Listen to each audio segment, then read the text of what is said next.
सभी महिलाएं छत पर जाकर चंद्रमा के दर्शन की प्रतीक्षा करने लगीं। दोनों देवरानी जेठानी भी अपने पतियों के साथ छत पर खड़ी थीं।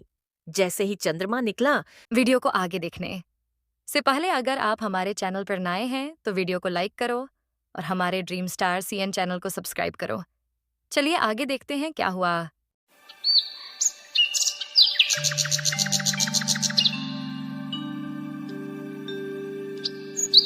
राधा और सविता दोनों देवरानी और जेठानी थीं और एक ही परिवार में रहती थीं।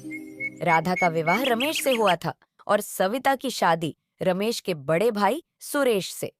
दोनों ही बहुत अच्छी मित्र थीं और एक दूसरे की हर बात का ध्यान रखती थीं।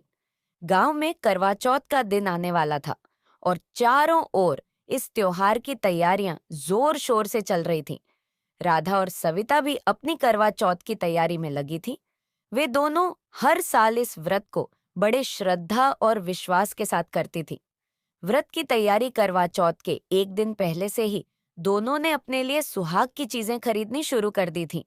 राधा ने लाल रंग की साड़ी चुनी थी, जबकि सविता ने गुलाबी रंग की साड़ी ली। दोनों ने नई चूड़ियां, बिंदी, सिंदूर और मेहंदी के साथ सुहाग की सभी आवश्यक सामग्रियां इकट्ठी कर ली थी।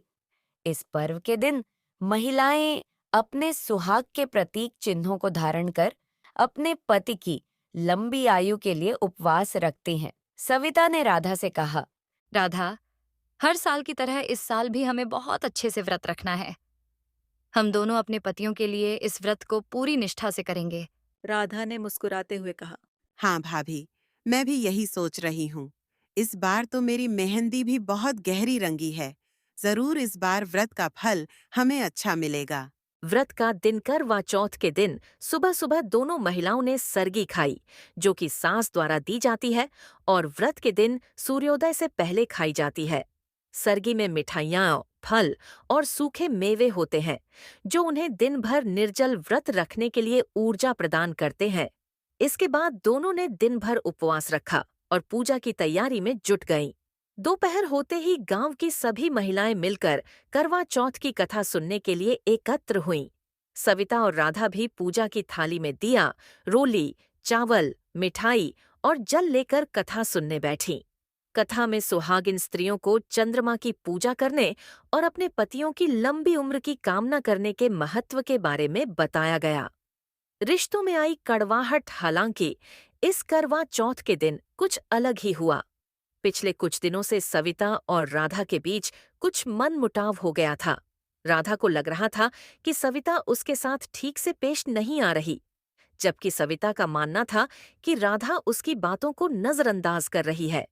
दोनों के बीच हल्का सा तनाव था, लेकिन करवा चौथ के इस पवित्र अवसर पर उन्होंने अपने मनमुटाव को भुलाने की ठानी।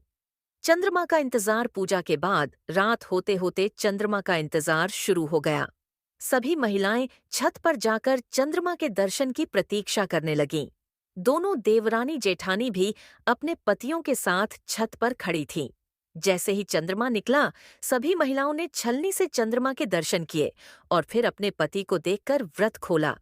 राधा और सविता ने भी चंद्रमा को देखा, फिर अपने पतियों के चरण स्पर्श कर आशीर्वाद लिया। दोनों ने एक दूसरे को भी शुभकामनाएं दी, लेकिन अब भी उनके मन में कुछ झिझक थी। वे अपने मन के अंतर में यह महसूस कर रही थीं कि इस पवित्र दिन पर उन्हें एक दूसरे से मनमुटाव नहीं रखना चाहिए। व्रत के बाद, सुलह व्रत के बाद जब सब नीचे आकर भोजन करने लगे, तो राधा ने पहल की और सविता से कहा, भाभी, आज का दिन बहुत खास है और मुझे लगता है कि हमें अपने बीच की गलतफहमियों को दूर कर लेना चाहिए। मैं जानती हूँ कि शायद कुछ दिनों से मेरे व्यवहार से आपको बुरा लगा हो, लेकिन मेरा ऐसा कोई इरादा नहीं था। सविता ने भी मुस्कुराते हुए कहा, नहीं राधा, गलती मेरी भी थी।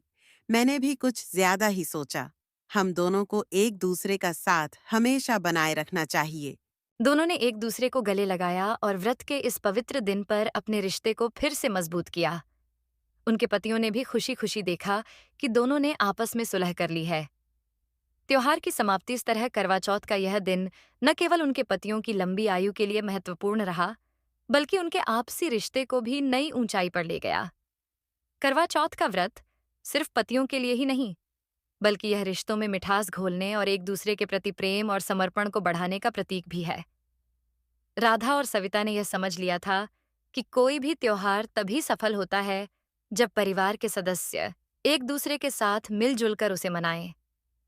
निष्कर्ष इस कहानी से हमें यह सीख मिलती है कि त्योहार सिर्फ धार्मिक अनुष्ठानों का नाम नहीं है, बल्कि यह परिवार के सदस्यों के बीच प्रेम, सम्मान और एकता को बढ़ावा देने का माध्यम भी होते हैं।